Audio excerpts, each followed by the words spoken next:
Chers compatriotes d'Algérie, chers frères et sœurs d'Algérie, Azul Felaouen, nous espérons que la pression que vous subissez, les conditions dans lesquelles nous vivons tous, demeureront supportables par nous autres. Il n'y a que il n'y a que dans les dictatures militaires, il n'y a que les généraux, non compatriotes, incompétents, qui sont incapables de faire une addition arithmétique la plus simple, tant en politique publique nationale, c'est-à-dire à l'intérieur d'un pays, ou encore pire dans les politiques internationales, hein, dans les relations internationales. Incapables qu'ils sont de faire une toute simple, une toute petite addition arithmétique qui impose aux chefs d'État ou aux jeunes militaires qu'ils ont produites, de menacer leurs nations respectives. Cela se produit en Afrique. En particulier dans notre cas, il s'agit dans notre patrie Algérie, en Mali, au Niger, en Libye, pour rester dans les pays voisins, et même au Maroc maintenant, en Tunisie. Il n'y a que les dictatures qui menacent leurs nations respectives, ou bien ceux qui croient qu'ils sont des chefs d'État, des présidents, qui menacent leur propre nation. Avec, tout, avec toutes ces guerres, tous ces conflits qui parsèment la planète, avez-vous entendu les dirigeants américains, les dirigeants français même, et surtout le mégalomane roi de France Emmanuel Macron, celui qui règne en maître absolu de l'Algérie, hein? Il a repris le contrôle intégral de l'Algérie, du Mali et du Niger. Le roi Emmanuel Macron fait marcher ces pays à la baguette. Bon. Donc, avez-vous entendu les dirigeants américains, les dirigeants français, les dirigeants anglais, les dirigeants russes, les dirigeants chinois, les dirigeants japonais, les dirigeants allemands menacer leur nation en temps de crise? Des crises qu'ils ont créées. Les crises, les différentes crises en Algérie ont été créées par ces généraux, par celui qui se prend pour le président de la République. Maintenant, pressés comme ils sont, pressés au sens pressurisé, hein, la pression par Emmanuel Macron et le gouvernement fédéral américain. D'un côté, ça c'est pour les relations internationales interétatiques. D'un autre côté, par le FMI et la Banque mondiale pour ce qui est du massacre économique qu'ils doivent exécuter, sont pressés. Donc, les généraux algériens et la conciergerie de Macron, qui est le Moradia, menacent les Algériens, la nation algérienne. La nation algérienne dans toute sa composition, hein. La majorité se trouve en Algérie même. La minorité se trouve éparpillée un peu partout sur la planète Terre.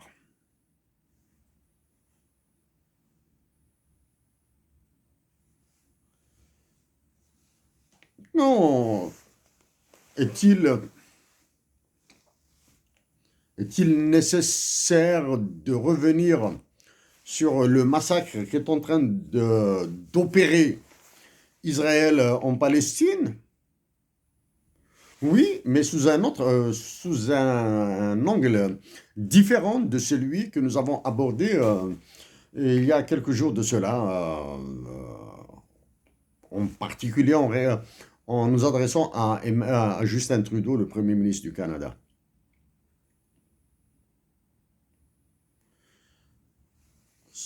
En étant lucide, en étant logique, en croyant ses yeux, en croyant ses oreilles, etc.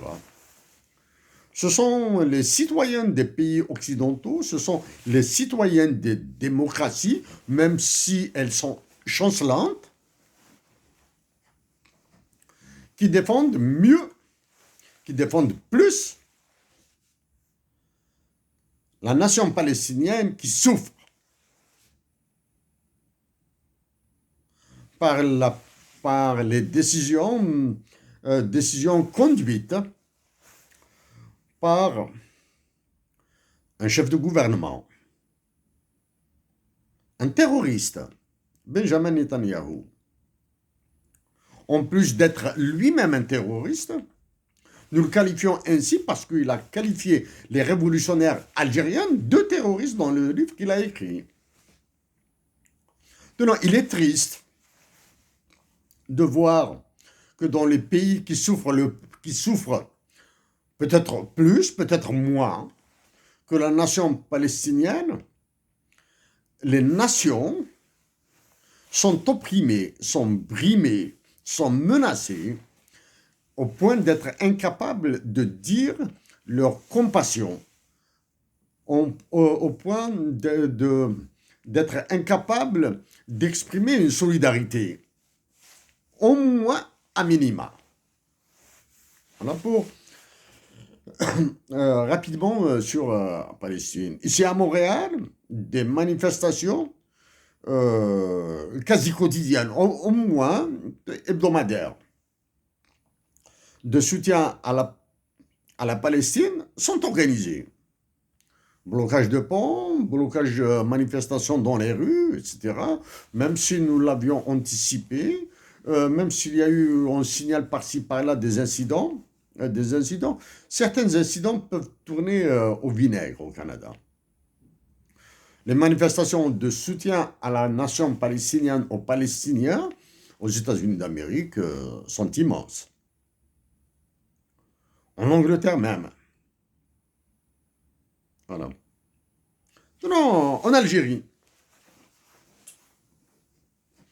nous risquons de nous répéter,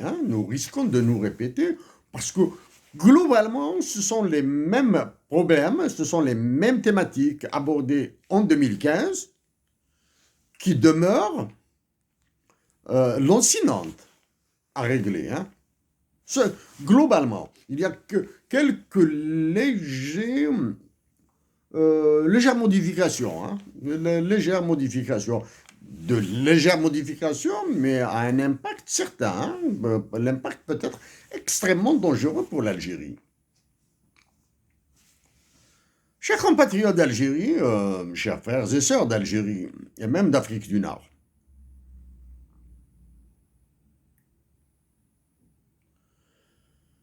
le pessimisme nous offusque. En continuant avec ce même état-major, prétendu état-major de l'armée algérienne, complètement contrôlé par Macron et maintenant par le président des États-Unis d'Amérique pour les relations internationales à travers la personne d'Anthony Blinken. Tout ce qui est diplomatie, c'est Anthony Blinken, la figure visible. Pour l'État profond, les néocons et les lobbies pro-sionistes, que nous différencions des lobbies juifs, des lobbies sionistes. Donc c'est Anthony Blinken qui est formellement, du moins informellement, le président des États-Unis d'Amérique à l'étranger. La vice-présidente des États-Unis d'Amérique est absente. Bref, passons maintenant. L'Algérie.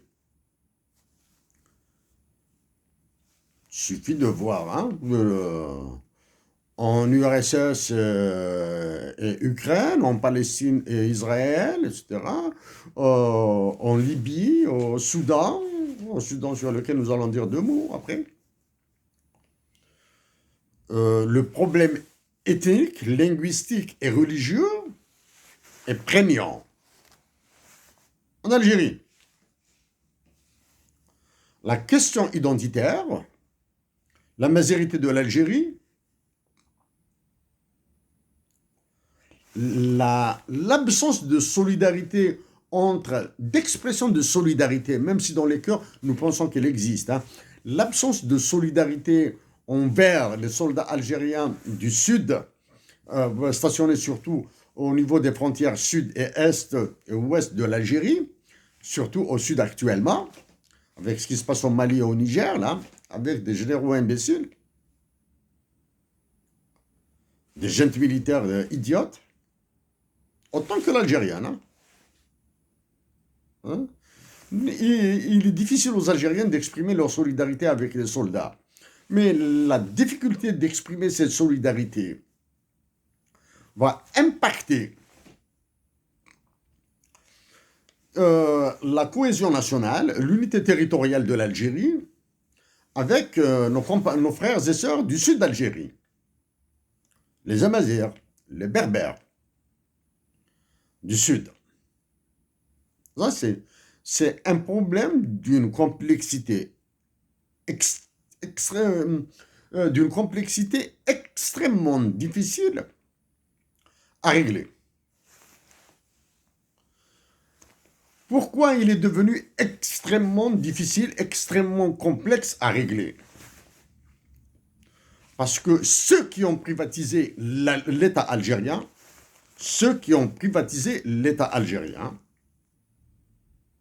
ont reçu des ordres d'éviter de s'associer au Mali, au Niger, d'éviter de s'associer aux problèmes. Alors que si l'Algérie s'abstient d'aider ses voisins à trouver des solutions, elle risque de subir les effets, ou pire encore, de vivre les mêmes problèmes que ses voisins. Comme ça. Phénomène, soit par un effet papillon, si vous voulez l'appeler effet papillon, par un effet contagion, si tenté cela s'assimile à une maladie, politiquement parlant, c'est pire qu'une maladie, c'est un cancer. Ou à une contamination. La nation algérienne sera contaminée par les mêmes problèmes que vivent les nations maliennes, nigériennes, libyennes, soudanaises, et les conséquences seront extrêmement douloureuses. Probablement plus douloureuses que ce qu'a subi la nation syrienne, la nation palestinienne, la nation soudanaise dans son entièreté, la nation libyenne dans son entièreté. Difficile, hein? Tout ça à cause de personnes qui ont privatisé l'État et qui menacent leurs compatriotes. Réellement, il n'y a plus de relation de patriotique entre la nation algérienne, l'état-major et le Moradia. Il n'y a pas. Hein? Il n'y a plus de relation. Il n'y a plus de relation. C'est encore là un autre problème qui aggrave la situation. Il n'y a pas de lien. Il n'y a pas de jonction. Il n'y a pas de jonction à cause de l'oppression. Il suffit de voir ce que font la PN, l'Assemblée, les sénateurs, et depuis le décès de Hussein, le silence de ceux qui prétendent être des poids lourds en politique, ou de faiseurs d'opinion, ou d'acteurs, de modificateurs de l'état d'esprit des Algériens. La situation est extrêmement grave. Maintenant, pour sortir peut-être de ces mots qui paraîtront un peu, abstraits, nous allons venir au concret. En pensant à tous les détenus politiques algériens, et à leur tête, Hassan al-Qadri, existe-t-il un espoir pour que le minimum des droits de l'homme soit respecté? Même si nous disposons de la réponse, nous préférons laisser nos compatriotes, nos frères et sœurs d'Algérie, donner les réponses, se donner les réponses qu'ils veulent, ou bien donner une réponse qu'ils débattront. Les souffrances des détenus politiques algériens, hommes et femmes, la souffrance de leurs proches, de leurs familles, de leurs épouses, de leurs enfants, de leurs parents,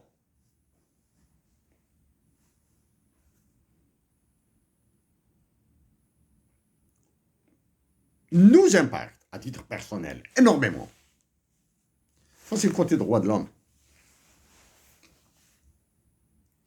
Avec le blocage des institutions internationales, et maintenant, vous savez que nous avons contacté énormément de ces organisations, parce qu'à chaque fois que nous nous adressons à une personne, par exemple à Anthony Blinken ou Joe Biden ou Justin Trudeau, nous les informons directement. Et nous suivons un minimum de déclarations officielles. Donc, si la nation algérienne, qu'elle soit à l'intérieur de l'Algérie ou en dehors de l'Algérie, croit que les puissances de ce monde ou les prétendus dirigeants de démocratie illibérale les sauver, ils se trompent. Ils se trompent lourdement. Parlons de ça maintenant. Il y a un trait particulier, non particulier à l'Algérie, mais un trait qui caractérise toutes les nations africaines. Le soi-disant monopole de l'intervention publique, de l'action publique, de l'action citoyenne, communautaire, patriotique. Il y a une forme d'exclusivité à uniquement ceux qui sont universitaires, ceux qui sont diplômés. Il est nécessaire, il est indispensable de rappeler que même si les universitaires sont indispensables, il y a des universitaires pourris jusqu'à l'os, corrompus jusqu'au dernier neuron de leur tête. Mais en face, il y a des sages, des lucides, loin des critères universitaires, qui sont capables de fournir de meilleures solutions. Malheureusement, ils sont au silence par la peur, par l'oppression, la répression. Ils sont au silence par probablement un complexe. Complexe, va se dire, sans expérience, sans études universitaires, sans diplôme universitaire, etc. Il nous est impossible d'intervenir et c'est une erreur lourde. Les noyaux révolutionnaires algériens sont nés dans le milieu ouvrier. Moussa El Hadj a été un ouvrier dans les usines automobiles françaises, à Paris, en France. Là, c'est l'usine Renault, c'est Moussa El Hadj, c'est un ouvrier. Et c'est un révolutionnaire algérien. Donc ça, c'est pour les droits de l'homme. La majorité de l'Algérie maintenant. Et une discussion sur un hymne national bilingue, en tamazight et en arabe. Discussion. Il est impossible à des députés, à des sénateurs, à ceux qui se prennent pour des ministres, parce que réellement ce sont des agents d'exécution, de s'exprimer sur la question. Par contre, sur la religion musulmane, ils peuvent sauter en meute, en troupeau sur la question. Oui. Même si nous avons évité de le dire crûment à certains chefs d'État étrangers, nous l'avons insinué clairement. Oui. Nous sommes musulmans, croyants, pratiquants.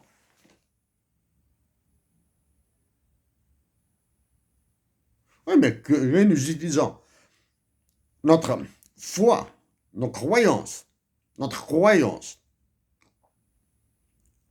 pour le bien de la nation algérienne et de toute l'humanité.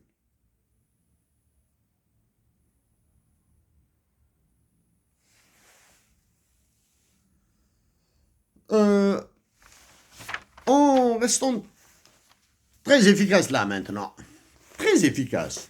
Nous sommes presque au mois de décembre. Hein. Nous sommes à la dernière semaine de novembre. La loi des finances de 2024, avez-vous entendu parler? Non. Le silence sur la loi des finances 2024, nous disons bien, hein, le silence sur la loi des finances 2024 dit que le FMI et la Banque mondiale vont vous massacrer. Le premier élément de preuve de ce massacre qui attend la nation algérienne, le changement de Premier ministre. Ils ont ramené un autre grabataire, qui n'a absolument aucune idée sur l'économie, sur les relations internationales, etc. Absolument, il n'a absolument rien. Au milieu de ceux qui n'ont absolument rien pour diriger le gouvernement. C'est simple. Étant donné, faute de programme, il va exécuter le programme de la Banque mondiale et du FMI. Sans aller dans les détails parce que nous les avons abordés par le passé, peut-être 2 ou 3 éléments comme ça, rapidement. Quel sera le volume des budgets du budget de la loi des finances 2024 et comment sera-t-il réparti? Dès à présent, nous disons qu'il faudra 20 milliards de dollars, je dis bien, hein, nous disons bien 20 à 22 milliards de dollars d'importation de livres universitaires pour toutes les universités algériennes, pour tous les lycées d'Algérie, pour toutes les écoles de niveau supérieur, dites supérieures là en Algérie, pour un équivalent de 20 à 22 milliards de dollars sur 5 ans d'importation de livres. Nous avons énormément de retard en Algérie. Énormément de retard. Ça, c'est pour la loi des finances. Un élément très concret. Non, parce que le meilleur armement dont nous puissions jouir, c'est le savoir. C'est le savoir. L'ilm, tamousni. Pour l'ilm, le savoir, tamousni, leur utilité, leur nécessité, en plus de se faire des académiciens qui en parlent. Écoutez-le, Nesmatop. Ce qu'il dit sur la femme, sur le savoir, sur l'éducation. Voilà. Donc le savoir, à travers les livres, à travers un système éducatif au moins bon, pas efficace. Et notre meilleure arme des finances. Dans la loi des finances 2024, comme nous le disions depuis belle lurette maintenant, hein, l'économie est une série de conneries acceptées par tous, acceptées de tous. On accepte. On prend une décision publique de politique publique économique. Elle produit des catastrophes. Donc c'est une connerie. Mais nous l'avons acceptée. Les exemples, tournés dans tous les sens. Vous en avez un exemple en Algérie. Dans l'armée, dans l'industrie, dans les terres, etc. Donc, étant donné que l'économie est une série de conneries, nous citerons une qui est déjà ordonnée par la Banque mondiale. Hein. La Banque mondiale et l'UFMI vont vous taper sur le taux de change, sur la santé publique, sur les mines, sur la nature, etc. Ben, mais nous allons rester point par point, là, du moins un point. Nous n'allons pas réétaler tout comme l'histoire des avions pour Johannesburg, pour Dakar, pour Stalingrad, etc. Hein? Donc, nous allons rester élément par élément. L'ouverture du capital des banques publiques, sans en être contre, hein, sans en être contre l'ouverture du capital des banques publiques. Il y a une connerie qui circule. 80% de l'investissement privé, 80, 90%, 95%, utilisez n'importe quel taux, hein, disons 92% de l'investissement privé est supporté par des financements publics, c'est-à-dire par des prêts des banques publiques algériennes comme la BNA, comme la BAD, comme le CPA, etc., avant qu'elles ne soient privatisées. Bon. Mais la question qui vient avec ces volumes d'investissement, ces taux d'investissement, 92% de l'investissement privé hein, est supporté par 95% de l'argent public, par 80%, par 75%, dites n'importe quel taux. Est-ce que ces prétendus investisseurs privés ont d'abord remboursé ne serait-ce que les intérêts sur les prêts? Est-ce qu'ils ont remboursé ne serait-ce que les intérêts sur les prêts? Ensuite, est-ce qu'ils payent leurs impôts?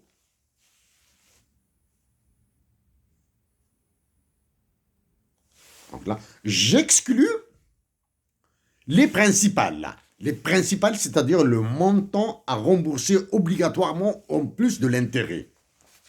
Les principales, hein, pas les principaux. La partie principale d'un échéancier de remboursement. Ce qu'il paie au moins les intérêts sur les prêts. Ce qu'il paie les impôts.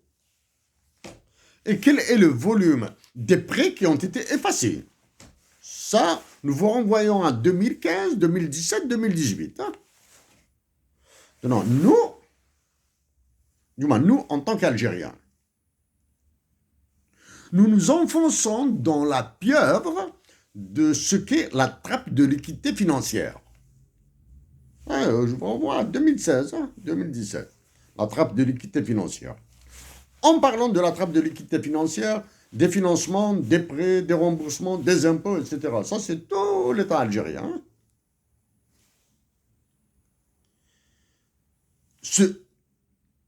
il se confirme que ce qui est appelé Banque centrale d'Algérie est un gourbi, est un four crématoire, est une chambre à gaz de l'Algérie. L'inflation est en train de bousiller la planète entière. Au Canada et aux États-Unis, les banques centrales s'interdisent de dire que malgré l'augmentation, du moins, de spiking, l'augmentation des taux d'intérêt bancaires, taux directeurs, qui sont passés autour de 5%, 5,5%, etc. Ils s'interdisent de dire que cette politique a conduit à la réduction de l'inflation. S'interdisent.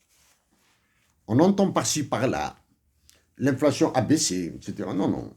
Il faudra étudier l'inflation dans le détail. Si au Canada, c'est l'enfer. Qu'il s'agisse avec maintenant, avec la nouvelle crise là, du logement, c'est encore pire, c'est l'enfer. Donc ça, c'est côté rapide. Hein. Armée, oppression, droits de l'homme, les détenus politiques algériens, la majorité de l'Algérie, l'hymne national bilingue, etc. Un autre élément qui est passé carrément à la trappe. Vous savez tous, vous comprendrez tous qu'un Palestinien de 25 ans qui se fait assassiner, qui se fait griller, qui se fait buter, qui se fait tuer en Palestine, à l'hôpital de Gaza par exemple, à Gaza ou en Cisjordanie, peu importe où, c'est la démographie palestinienne qui prend un coup. C'est la démographie palestinienne. Toute personne qui meurt, c'est la démographie qui prend un coup. En Algérie, où en est le recensement de la population qui a été claironné? Là, probablement, plusieurs scénarios. Ils ont peur d'annoncer les chiffres. Ils ont peur d'annoncer les chiffres parce que probablement que nous avons connu une croissance importante de la population. Quand nous disons croissance importante de la population, quand le taux de croissance de la population est supérieur à 3,5%. Hein. Quand il est à 2,5 jusqu'à 3, etc., pour nous, il est naturel. Hein. Quand il est inférieur à 2, là, c'est grave. Et nous faisons partie de ceux qui avons défendu l'idée du doublement de la population sur un horizon de 40 ans en Algérie, avec la création d'une nouvelle ville, d'une nouvelle capitale dans le centre de l'Algérie, c'est-à-dire dans l'unique désert absolu au monde, le Tanzrouf. Sont-ils statistiques sur la démographie, parce que nous avons besoin de planification. Au niveau catastrophes, les catastrophes politiques, elles sont là, les catastrophes militaires, elles sont là, les catastrophes de gestion, elles sont là. Il y a les catastrophes naturelles maintenant. L'Algérie a eu son lot de catastrophes naturelles. Inondations, incendies. À travers les informations, vous voyez toutes les catastrophes naturelles qui se produisent un peu partout dans le monde. Est-ce que l'Algérie se prépare aux catastrophes naturelles? Ça, c'est la première. Est-ce qu'elle se prépare à la famine? C'est grave ce que nous disons. Hein? Est-ce qu'elle se prépare à la famine? Et est-ce que l'Algérie se prépare aux épidémies, aux pandémies?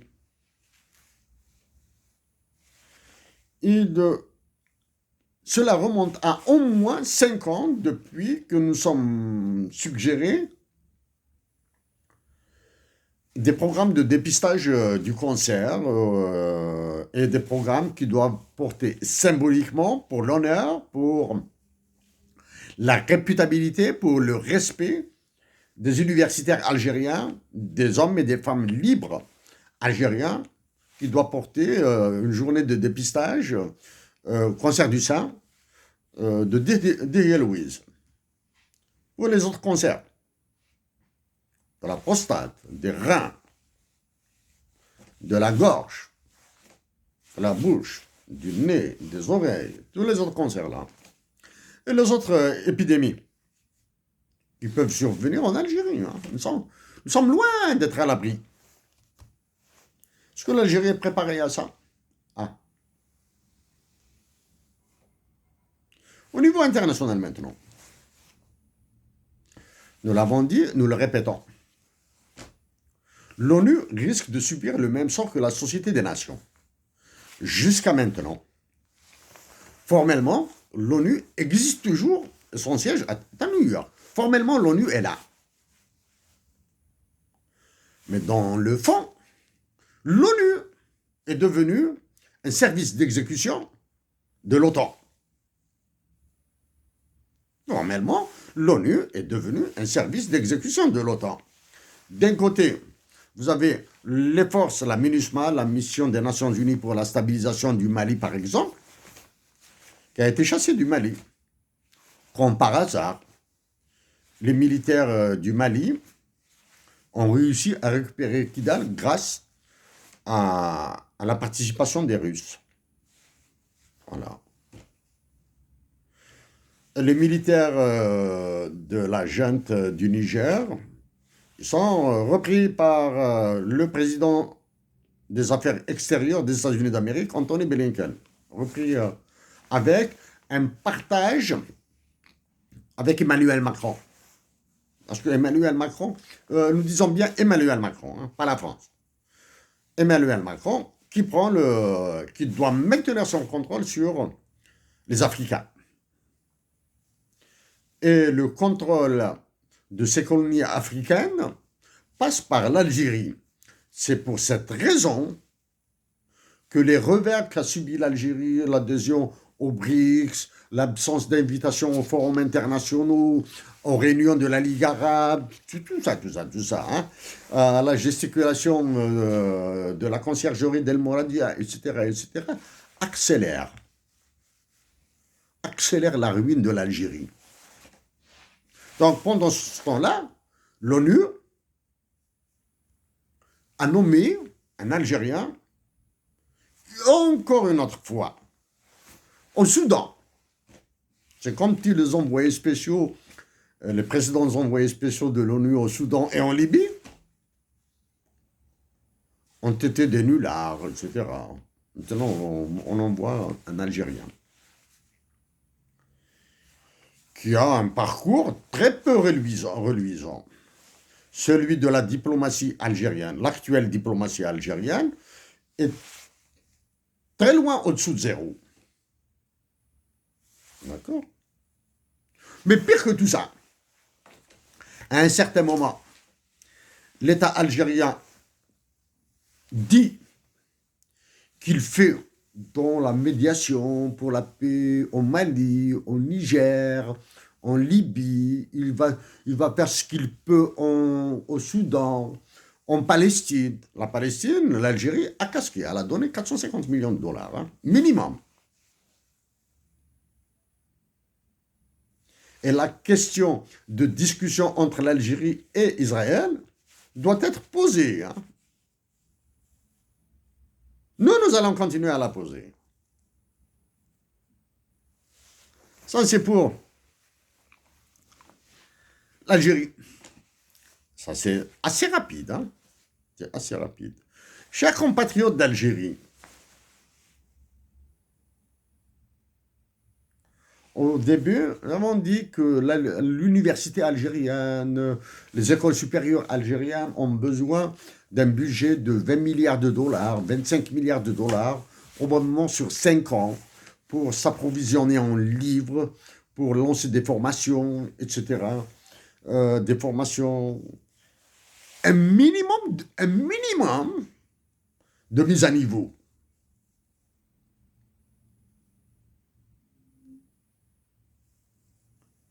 Enfin, nous du moins, nous devons agir pour éviter la manipulation de la Kabylie, dégonfler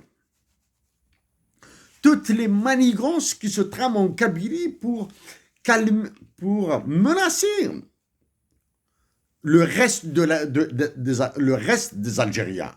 Nous avons dit actuellement, nous avons dit au début que les généraux et le Mouradia menacent les Algériens. Au lieu de menacer, au lieu de poser l'article 6 de l'OTAN et l'Algérie qui est propriété de la France, ils menacent les Algériens.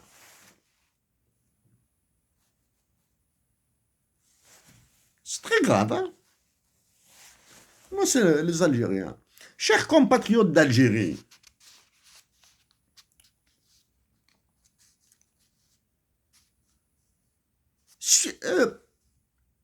suivez un tout petit peu, hein, ce qui se passe à l'ONU, des événements comme ça, là, hein, des événements, de gros événements, c'est-à-dire qui paraissent banals. Exemple, comme Jeffrey D. Sachs, qui a été invité par l'ONU à prononcer un discours que nous vous recommandons d'écouter. Hein. Très intéressant. Mais c'est un discours que devront prononcer tous les chefs d'État africains. Mais malheureusement, l'organisation de l'Union africaine, sa commission, etc., n'existe plus là. Mais Jeffrey D. Sachs intervient à l'ONU. Ça confirme que l'ONU est devenue la SDN, c'est-à-dire qu'elle ne sert plus à rien, excepté être une administration au service de l'OTAN. C'est tout. L'autre élément, en plus de Jeffrey D. Sachs, touche à l'environnement, à la nature, au climat. Actuellement, c'est le terme climat qui revient le plus, hein, les changements climatiques, le dérèglement climatique, etc. Le GIEC, le groupe intergouvernemental des experts sur le climat dirigé par l'ONU, etc. qui revient. Donc au départ, nous avons parlé de la famine. Est-ce que les Algériens se préparent à la famine? La famine, c'est-à-dire, nous parlons de l'insécurité alimentaire. Hein. Oubliez le terme de souveraineté alimentaire. Hein. L'insécurité alimentaire, l'insécurité sanitaire, les questions de l'eau que nous avons posées il y a énormément de fois, il y a plusieurs années de cela, hein, déjà. Hein. Donc l'Algérie continue à massacrer sa nature. Pour preuve, après une accalmie sur l'affaire de Terramine en Ouadamezor, un agent d'exécution du FMI et de la Banque mondiale, qui est ministre en Algérie, est parti à Ouadamezor pour lancer le chantier. Alors que le Maroc, juste à côté là, fouillez un tout petit peu l'information. Hein. Vous allez voir des villages qui se font massacrer par l'arsenic, par 2 constructeurs automobiles. L'arsenic. En parlant d'arsenic, il faut penser à l'assassinat de la nature, à l'assassinat de l'eau, etc., etc. En Algérie, oui. En Algérie, ils relancent à Ouadamezor, s'il vous plaît, à Tel Hamza, hein, c'est-à-dire dans le cœur même de l'Algérie, c'est-à-dire le cœur même, le cœur de la nature. Hein. En parlant de ce cœur, il y a un deuxième cœur. C'est le sud de l'Algérie. Tamanrasset, Adrar, le Hogar. Ça, ce sont des questions que nous avons soulevées depuis 2015, là. Hein.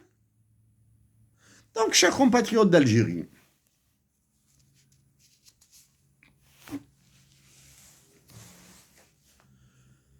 c'est très, très, très difficile de continuer à agir pour la patrie à partir de l'étranger.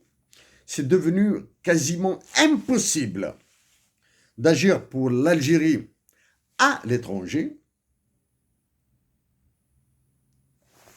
Nous avons fait quelques actions, nous avons eu des échos, Mais des échos du style continue à causer, tu nous intéresses. Ou bien plutôt le contraire. Tu peux continuer à causer, mais tu ne nous intéresseras jamais. Mais ils ont réagi, hein. Ils ont réagi. Chers compatriotes d'Algérie,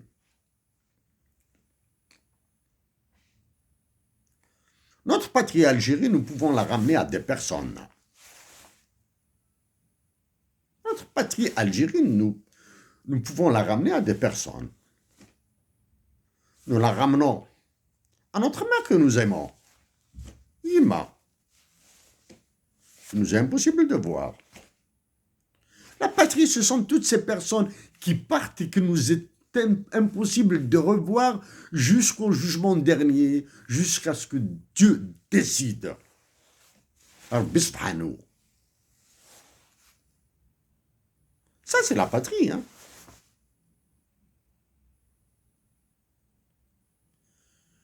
Ce qui dit, il y a des patriotes en Algérie, parce que sans patriotes, l'Algérie aurait disparu il y a assez longtemps de cela déjà. Mais il y a des patriotes qui sont plus patriotes que les patriotes. Au départ, je ne veux pas parler de livres, de 22 milliards de livres, 22 milliards de dollars d'importation de livres sur 5 ans. Voici ce que écrit John Maynard Keynes. La pauvreté dans l'abondance. Même si nous sommes portés plutôt sur les éditions originales en anglais, c'est un livre traduit. Voici ce qu'écrit John Maynard Keynes. La synthèse. En parlant de la Russie, hein. Ça c'est un livre de 1930. La Russie, il parle de la Russie. L'incompétence avec laquelle les guerres sont toujours menées, de part et d'autre. L'incompétence avec laquelle les guerres sont toujours menées de part et d'autre peut sans doute s'expliquer de la même manière. L'organisation hiérarchique de l'armée met le haut commandement à l'abri des critiques. L'organisation hiérarchique de l'armée met le haut commandement à l'abri de la critique. Je ne voue pas une admiration excessive aux hommes politiques. C'est Keynes qui dit, hein, je ne voue pas une admiration excessive aux hommes politiques, mais formés comme ils le sont, dans une atmosphère et critique permanente. Ils sont bien supérieurs aux soldats. C'est-à-dire, en disant ils sont bien supérieurs aux soldats, ils parlent des généraux, hein, des états-majors. Hein. Ils ne parlent pas du soldat qui tire avec un vieux fusil, là.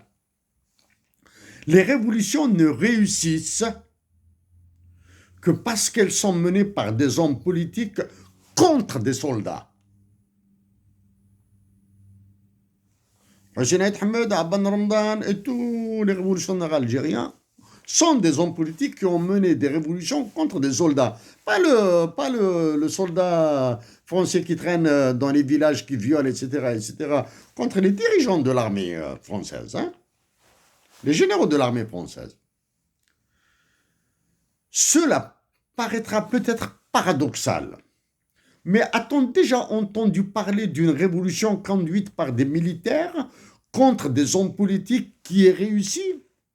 Avez-vous entendu, bon, nous répétons, hein, cela paraîtra peut-être paradoxal, mais a-t-on déjà entendu parler d'une révolution conduite par des militaires contre des hommes politiques qui ait réussi? L'Algérie est un parfait exemple. Mais nous détestons tous la critique. Il faut avoir des principes profondément enracinés pour accepter de s'y soumettre.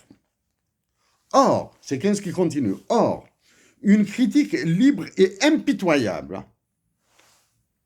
est une condition sine qua non du succès. Nous avons besoin du concours de tous les esprits, brillant du moment. Staline a éliminé tous les esprits indépendants, mais lorsqu'ils étaient dans des dispositions, même lorsqu'ils étaient dans des dispositions favorables, le climat qu'il a créé atrophie le développement intellectuel. Les délicates circonvolutions du cerveau sont pétrifiées. Le braillement amplifié des haut-parleurs remplace les inflexions de la voix humaine. Le bêlement de la propagande, comme l'eau nous l'a montré, plonge même les oiseaux et les bestiaux dans la stupeur. Question. Combien de Staline existe-t-il en Algérie en 2023, en novembre 2023, année de la guerre de mois de la guerre de libération nationale? Merci à vous tous, chers compatriotes, avec tout notre cœur. Et bien sûr, nos pensées vont à toutes les personnes, à toutes ces personnes. Rappelez à Dieu et à qui nous prions, à qui nous souhaitons paix dans le delà, paradis dans le delà. À toutes ces personnes que nous aimons en Algérie, à toute cette patrie Algérie que nous aimons. À la khair.